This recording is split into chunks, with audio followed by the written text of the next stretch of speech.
Okay. So as we have started rectangular waveguide, so we have been come to conclusion up to this discussion that the tangential field components which have been lying on the walls of the waveguide will completely vanish. Why? Because it is having the interface between conductor to dielectric. So if this waveguide is having certain thickness in the wall, so whatever the field exists in the medium, they will not go outside. Or you simply think of something like that, the tangential components of the electric field will get shorted on the conducting surface. The tangential component will be shorted on the conducting surface because this conducting surface will act as an equipotential surface. So it will act as an, again the same concept, it will act as an conservative, it will show you the conservative nature of the electric field. So on the walls it is having the electric field which have been parallel to those walls. With respect to electric field, they are completely zero. And the magnetic field which are with respect to the walls which are normal, they will completely zero. So based on the four walls, the location, on those locations we have to find out what are the fields which will present and what are the fields we need to neglect. So these are the different walls, these are the location of the different walls. On those walls, what are the electric field component will exist and what are the fields component will get vanished. So in this way we have to segregate, we have to find out our electric field components based on the location of the walls. So how these walls and where those walls are located and what are the field components exist on those walls. We have to neglect the tangential component of the electric field and we have to neglect the normal component of the magnetic field. So by taking this idea, we have to move further to find out the field expression on the walls. So for finding the field expression, obviously we need to make use of Maxwell's equation.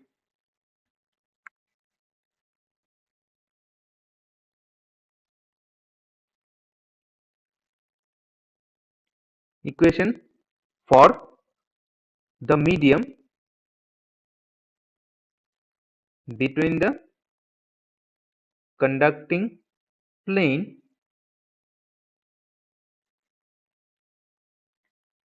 which is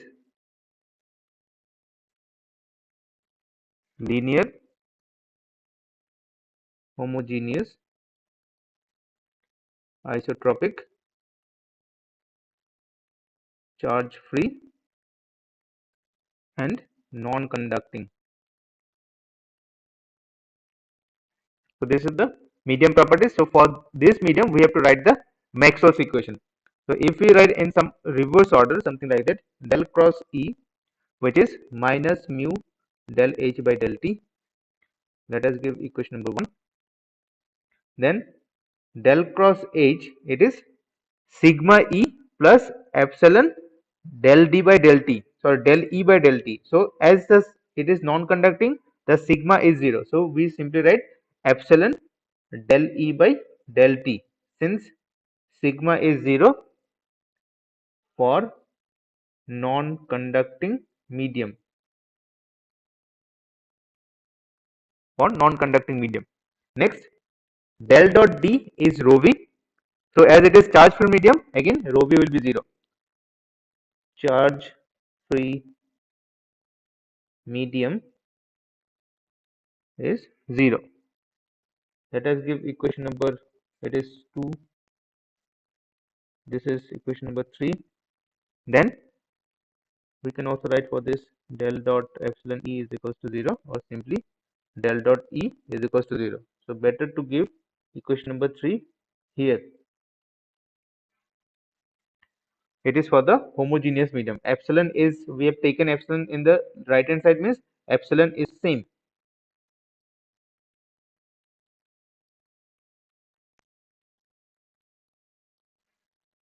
Then del dot B is 0,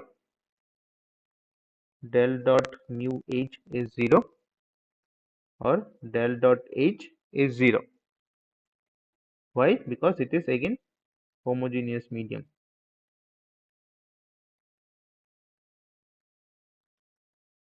And mu is equals to 0. on the homogeneous medium. So let us give equation number 4 for this. Same, what are the things we did for the electromagnetic waves? We'll do the same thing, taking curl of both sides in equation 1, this equation. So that will be del cross E is equals to minus mu. It is del cross del H by del T, like this. Okay. So for this we need to write gradient of divergence of E minus del square E is minus mu del T of del cross H.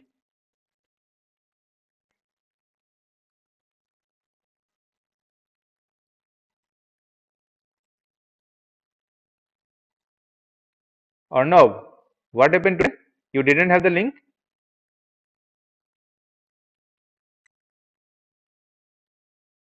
Only for Tuesday class? No, for all of the classes.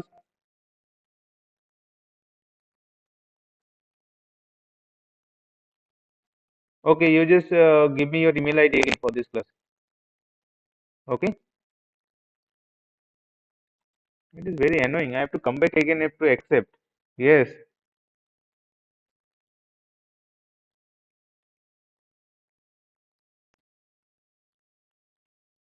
Means whatever I am reading, that have to you need the PDF of this.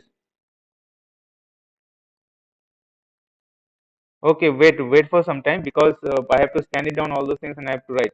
So it's better someday if you visit, you just scan it and take it with you. That will be better if it is possible from your side. Otherwise, you have to wait because I have to scan it down all those things and I have to convert to PDF. Okay. Hmm.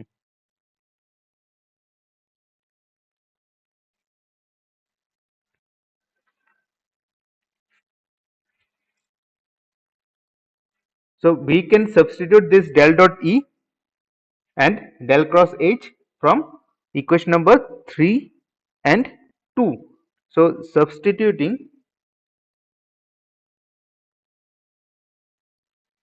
equation 2 and 3 in above equation, we can able to write this del dot E is 0 and del cross H is epsilon del E by del T. So this one will become del square E is equals to mu epsilon del 2E by del T2. Similarly, we can find out for H, that is del square H is equals to mu epsilon del square H by del T2. So these are known as vector wave equation. These are known as vector wave equation.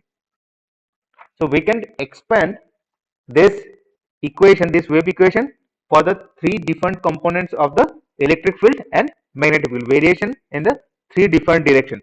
So expanding wave equation, del square E by del x2 plus del square E by del y2 plus del square E by del z2 is equals to mu epsilon del 2E by del T2. Same for the magnetic field.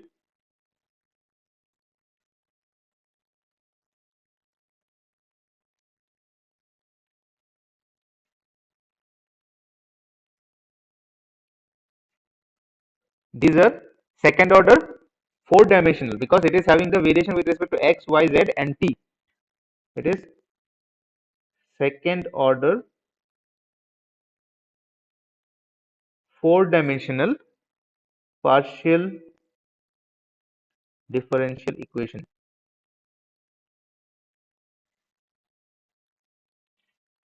Okay, so we can write that E, it is a function of x, y, z as well as t, right? Same, we can write f is a function of x, y, z and t. Okay. So for the time variation, we can go with the phasor form. That will give us the simplification in the calculations. So wave equations in phasor form.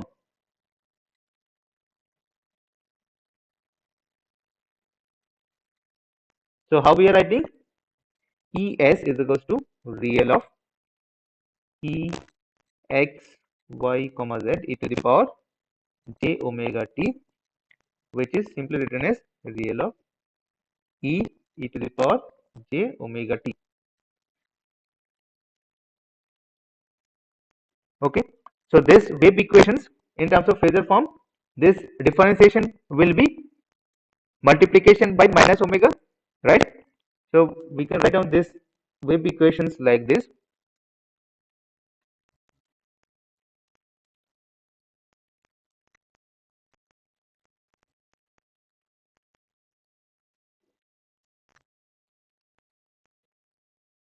Plus omega square mu epsilon es. Similarly for the magnetic field,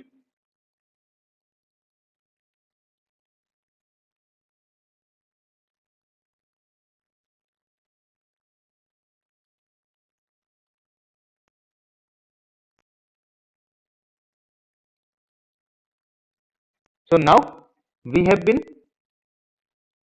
shown this wave equations in the form of second order three-dimensional partial differential equation. By taking the phasor form, we can, for the time being, we can neglect the time variation. So it is not at all directly negating the time variation, but we can come to these equations by taking the phasor form, which will help us to deal with the three coordinates only. Second order three-dimensional partial differential equation.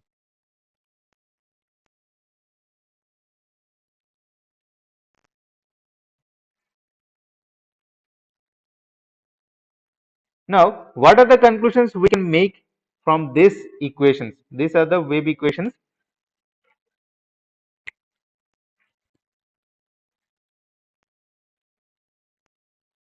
These are the wave equations. Here, these are the four-dimensional wave equations. Now, if we note down this wave equations, then what are the things we can find out? First point, in case of wave progressing along z direction in an unbounded medium,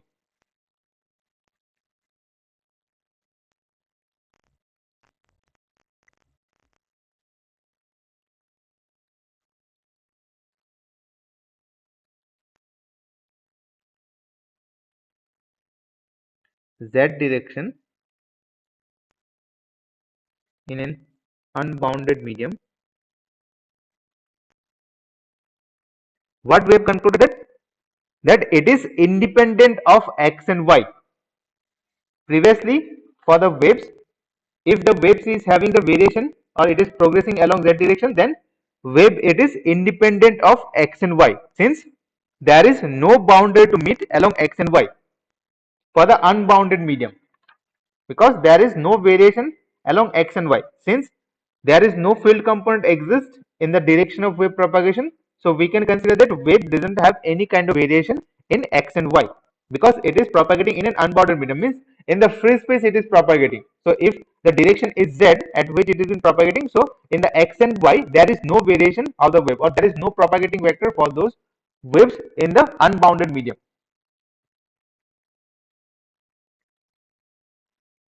Wave is then wave is independent of x and y, since there are no boundaries to meet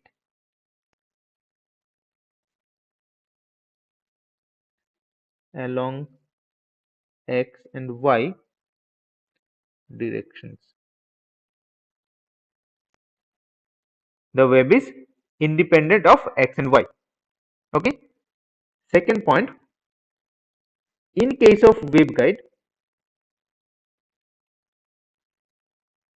there are conductor boundaries.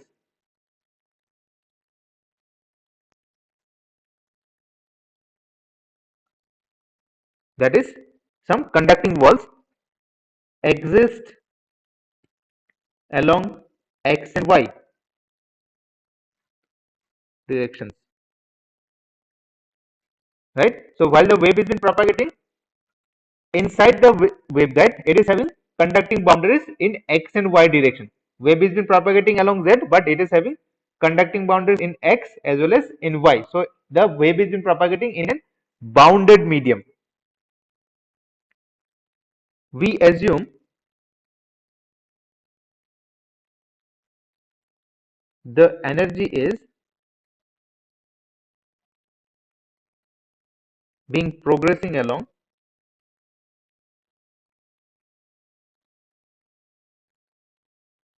the length of the waveguide, that is along z direction. Along z direction. Since there are boundaries to meet,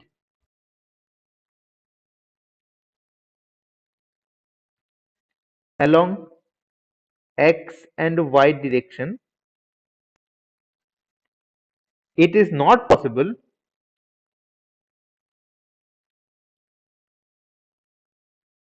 to assume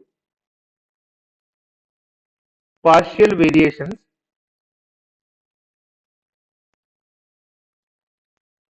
of any field, partial variations of any field component with respect to x and y to be zero. Previously, when the wave is been propagating along the z direction, we are considering that the partial variations of the wave along x and y is completely zero. But here, since the waveguide boundaries are exist along x and y, because it is propagating in a bounded medium inside the waveguide, so we cannot take the partial variations or the variation of the wave along x and y is completely zero. So that is the thing we need to consider.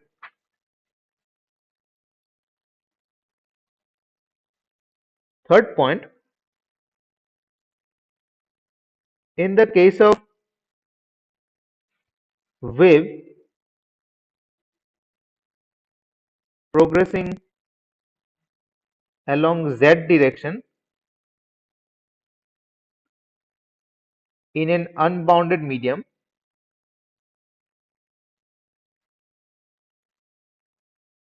the wave variation are concluded as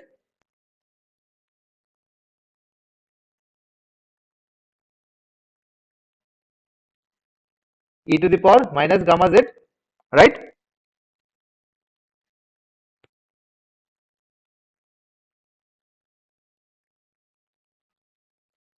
Same, when we are considering waveguide, if we consider it is propagating along z direction,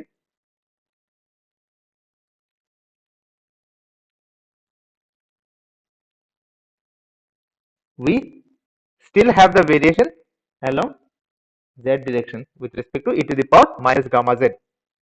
So for the unbounded medium, while the wave is been propagating in the direction z direction, we have been having e to the power minus gamma z, which indicates that it is propagating along plus z direction. So same, since the wave is been propagating in the z direction for the waveguide as well, so we need to consider e to the power minus gamma z for the wave propagating inside the waveguide. So this field which we are having,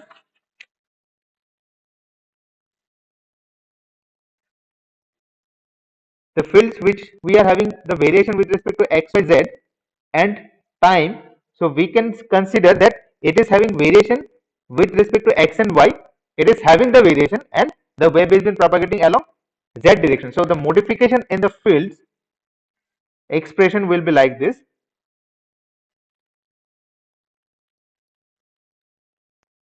x, y, comma z, that can be written as x, comma y, e to the power minus gamma z. It shows that it is having the variation along the x and y. The wave is having the variation along x and y, and it is propagating along z direction. Okay. Previously, if you can remember, we are simply writing E as 0, the magnitude, and it is having the variation of e to the power minus gamma z. But here, since there are bounded mediums to have inside the waveguide, we can have the variation in other two directions also. So we can simply write this one as e to the power minus gamma z. So what will be the variation with respect to z? We need to find out this. So if this is our field, so we can write this one as minus gamma es0 e to the power minus gamma z, and double differentiation will be gamma square, which is gamma square es. So if we write this wave equations again to change this variation with respect to gamma, then rewriting the wave equations, that is del 2 es by del x2, del 2 es by del y2, plus we are having, I'm just writing this one, plus gamma square mu epsilon es is equals to 0. So here this del 2 es by del z2, it is gamma square es. So this one will be modified as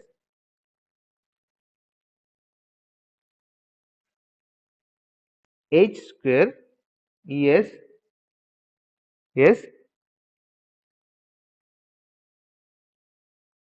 sorry, yes, 0. Here h square is gamma square omega square mu epsilon. Similarly, we can write down for the magnetic field hs by del x2.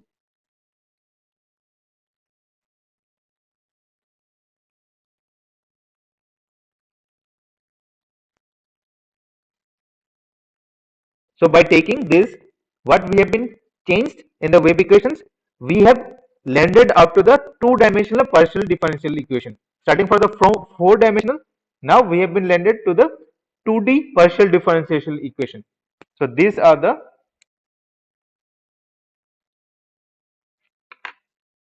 second order two-dimensional partial differential equation. Now it is quite easy to find out the solution for this E and H from this two-dimensional partial differential equation. So by solving these partial equations, we can able to have this Ez and Hz, right? Now by using the Maxwell's equation, we can find out the variation or various components of x, E and H along x and y direction. So these are the things up to which we are having the wave equations. So by solving these two equations, we can easily find out the field variation along x and y. So how we'll solve? We'll need to use Maxwell equation.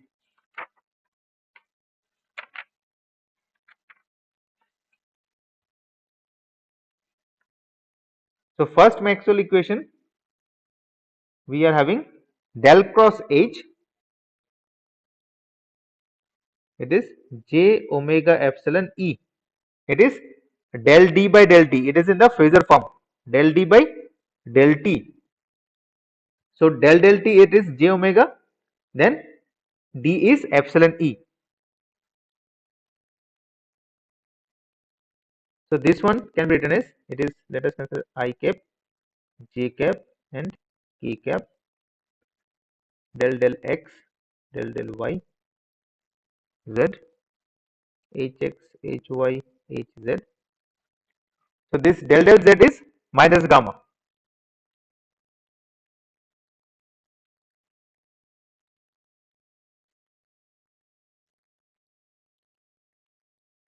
because the wave is been propagating along the z direction.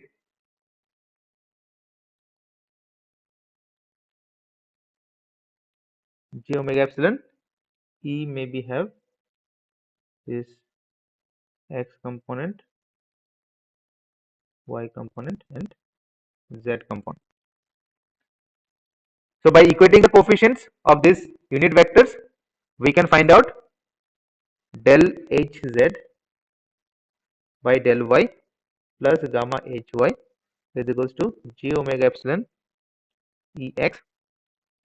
It is equation number 1. Then we can have del hz by del x plus gamma hx is equals to j omega epsilon ey. Equation number 2. Then del hy by del x minus del hx by del y is equals to j omega epsilon ez. Equation number 3. Similarly, by using another Maxwell's equation, similarly from del cross E is equals to minus j omega mu h. So from this we can find out the equations with respect to, or the variation with respect to E.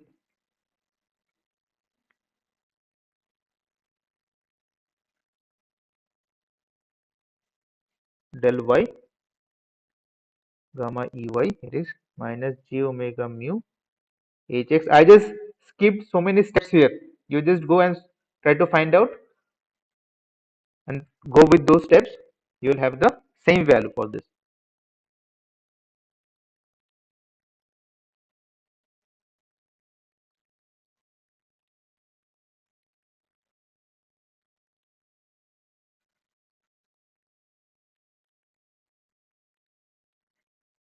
Ey by del x ex by del y is equals to minus j omega mu hz. These are the variation shows with respect to magnetic field.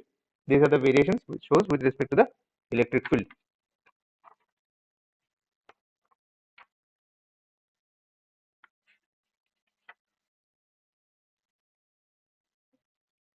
Now let us consider the equation number 5. So from this equation 5 we can find out the expression for the magnetic field, that is Hy. From equation 5, Hy is equals to 1 by j omega mu, from this equation del Ez by del x plus gamma by j omega mu ex. Now substituting this Hy in equation number 1, in this equation, substituting for Hy in equation 1.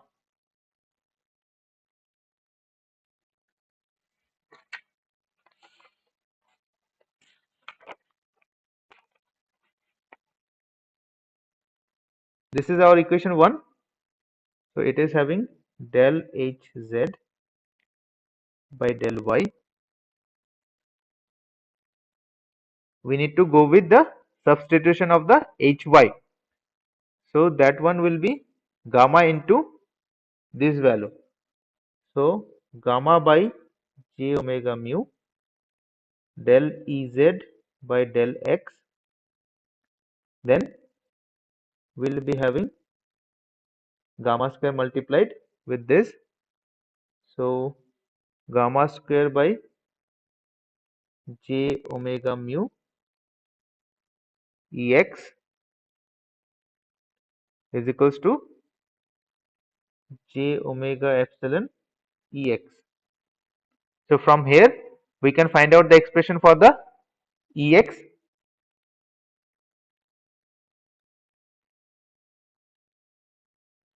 J omega epsilon minus gamma square by j omega mu del Ez by del x plus del Hz by del y.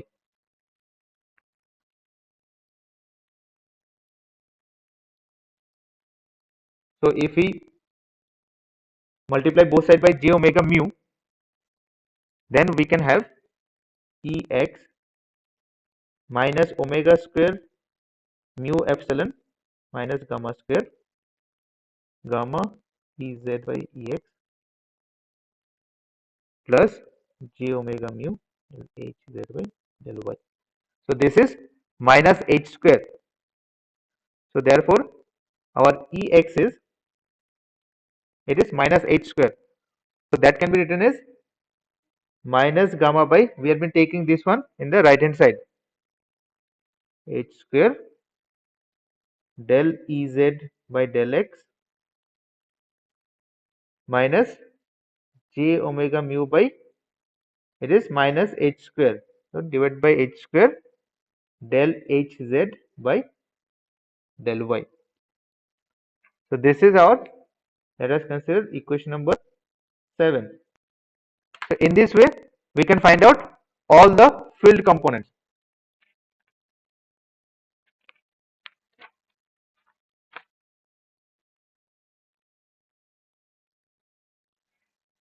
So our Ey will be minus gamma by h square Ez by del y plus j omega mu by h square del Hz by del x. Hx is minus gamma by h square Hz by del x plus j omega epsilon by h square Ez by del y. Hy is minus gamma by h square del y minus epsilon by h square del x. It is equation number 8, 9, 10.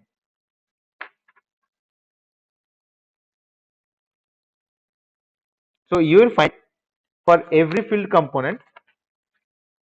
So what we did, just try to understand how we have been found.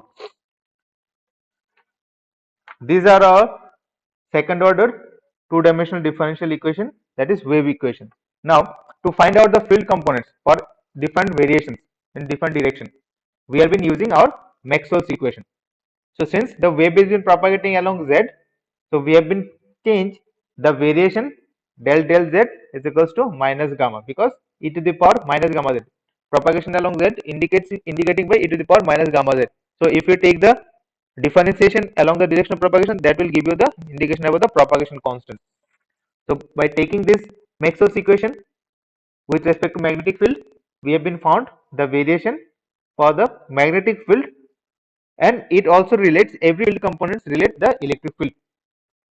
Same by taking another Maxwell's equation, we are having the fields.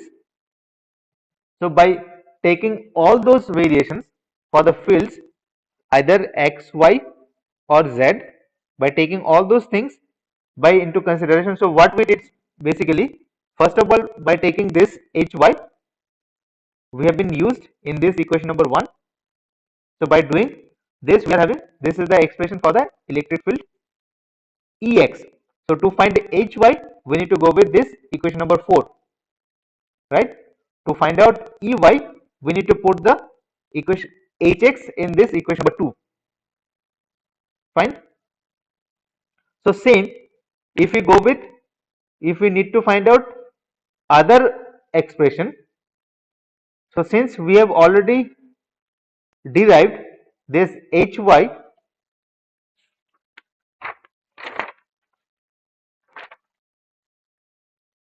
we can use the value of ez, we can find out the value of ez. Ez is not required, ex, we have been derived ex, we have derived ey from this. Same, from this equation number 4 and 5, we can find out the value of hx and hy. So to find out the hx, we need to put the value of ey from this equation number 2, and to find out the value of hy, we need to put the ex from equation number 1. So simple procedure to find out all the field components.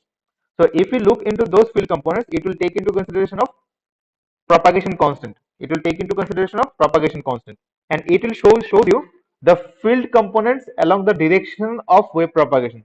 It is having the field component along the direction of propagation, because we have been considered wave is been propagating along z, but we are having the field components along the direction of propagation as well. Ez, hz, here ez, hz, everywhere you will find it. So it is somewhat contradicting whatever we know for our generalized concept that along the direction of propagation there should not be any field component. That is what we know. So that kind of waves are known as transverse electromagnetic wave.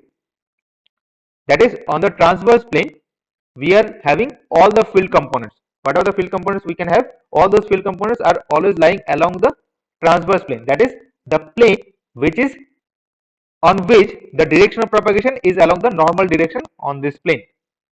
That is what is known as the transverse plane, and the wave which satisfies this concept, that is known as transverse electromagnetic wave. So it is something like that. Let us consider this is the direction of wave propagation z, it is our y, this is our x. Let us consider. So we can assume a plane on this xy plane.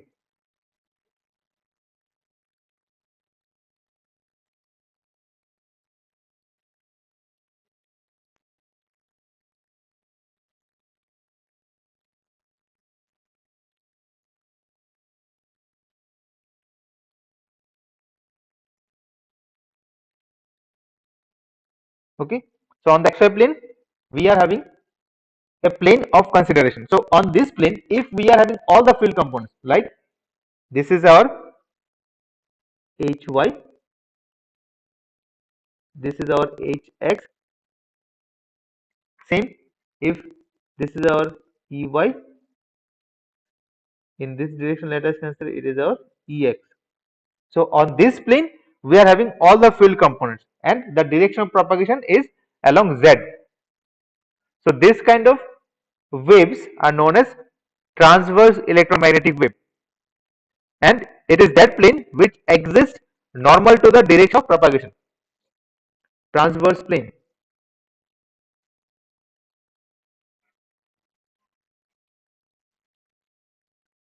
It is that plane which exists normal to the direction of propagation.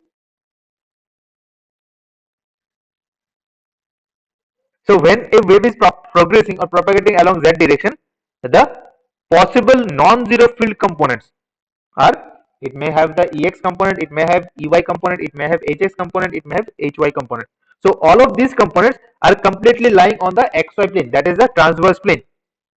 When the wave is been propagating along z, it may have ex, it may have hy, it may have hx, it may have ey. So all those non-zero field components, they are completely lying on the transverse plane. This transverse plane is xy plane. So this kind of waves, when the non-zero field components are lying on the transverse plane, These kind of waves are known as transverse electromagnetic wave or TEM wave.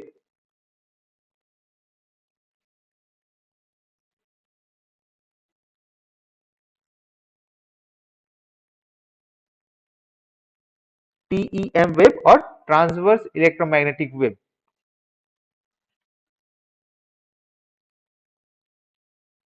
Now, this is the case for the unbounded medium. Let us consider we are having a source from where we need to throw the signal on the free space, and the wave has been propagating on the unbounded medium. Now, when we have been considering the waves which are propagating inside the waveguide, if we are having the waves inside the waveguide, so whether these kind of waves are possible, that is TEM wave are possible or not. But we have some certain kind of indication that yes, all the field components are having either Ex, Ey, Hx or Hy. They are depending upon the field components which are along the Z. So that is what some kind of contradiction. So from these equations also we can explain that yes, we didn't have this kind of wave, because to have TEM wave there should not be any non-zero field components along the direction of wave propagation. We should not have any field components along the direction of wave propagation. But Ex, Ey, Hx, Hy, they all have the field components along the direction of wave propagation. So to have, let us consider we are having the wave inside the waveguide. So to have this kind of wave, that is TEM wave propagation along that, the electric field and magnetic field must lie entirely on the transverse plane. It should entirely lie on the transverse plane. That is Ez and Hz should be zero. Along the direction of wave propagation, it should be zero. Whatever the field components it should have, it should be lying on this transverse plane. So but from this equation, that is from equation 7, 8 and 9, we can find that all the field components Ex, Ey, Hx and Hy, they are dependent on Ez and Hz, right? So for the bounded medium, we cannot take these field components which are along the direction of wave propagation. We cannot take these field components to be zero. So if these field components considered as zero, whatever we have been considering for the unbounded medium, because along Z there is no field component, then all these field components Ex, Ey, Hx, Hy, they will become zero. So that is not possible for the wave which are propagating inside the waveguide. So therefore also we can say that the TEM wave does not possible inside the waveguide or does not exist inside the waveguide. Now again, if we have been considering TEM wave, we are having all the field components on the transverse plane. So we can say the wave is been propagating in this direction. So if we are having the magnetic field, if we are having the electric field, then what we know that del cross H should satisfy the condition of Ampere's law. So from Ampere's law, what we know that if del cross H is there, that is curl of H is there, there should be a current carrying conductor.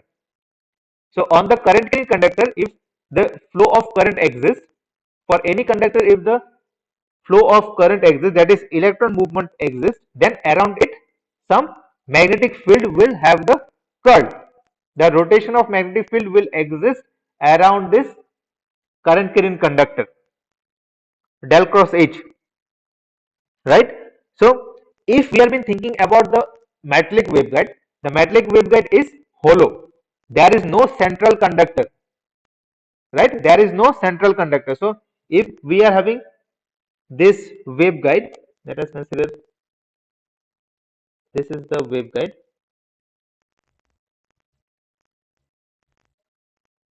This is our waveguide. So if we are having the curl of H inside the waveguide, so we must need to have a central conductor in this direction around which we are having the curl of H, around which we are having the curl of H. But there is no such kind of conductor inside the waveguide because it is a hollow metallic structure.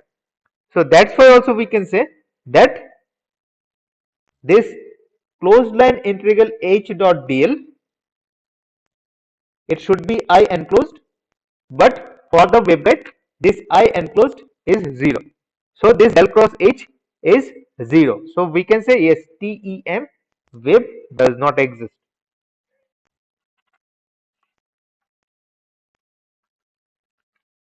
Now, what are the waves that exist inside the waveguide? The waves inside the waveguide are, so TEM does not exist. That is what we have understood. So waves inside the waveguide. So they may be TE or TM. That is transverse electric waves. What is this M and N? I'll tell you. Or transverse magnetic field. Either transverse electric fields or either transverse magnetic field, or you can say either transverse electric wave or transverse magnetic wave. Transverse electromagnetic wave does not exist. So first one is transverse electric wave or transverse magnetic wave.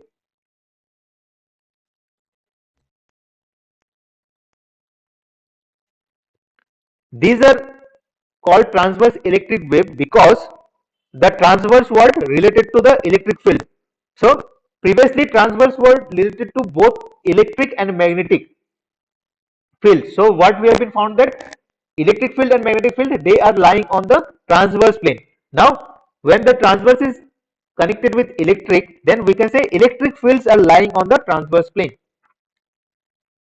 E field lies entirely in the transverse plane. Same for this case, magnetic field lies entirely in the transverse plane. They are also known as H waves since electric fields are lying in the transverse plane but not magnetic field. So where is this magnetic field? Magnetic field is along the direction of wave propagation. So these are known as H waves since Ez is equals to 0 because electric field must need to lie entirely on the transverse plane. So they are having the magnetic field along the direction of wave propagation. So Ez is 0 and Hz is non-zero. Ez means along the direction of wave propagation. We have been considered the direction of wave propagation is Z. So since electric field should need to lie entirely on the transverse plane, so obviously there should not be any electric field along the direction of wave propagation. So which are the fields?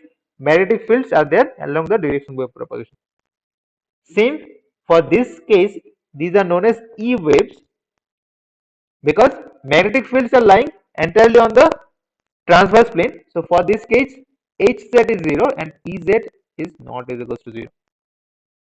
So inside the waveguide, because waveguide is a bounded medium, so TEM wave does not exist.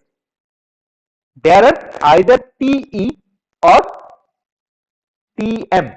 TE is transverse electric wave, TM means transverse magnetic wave. So I am just giving a brief idea what is this small m and n. We'll specify this one broadly. M is the half wave variation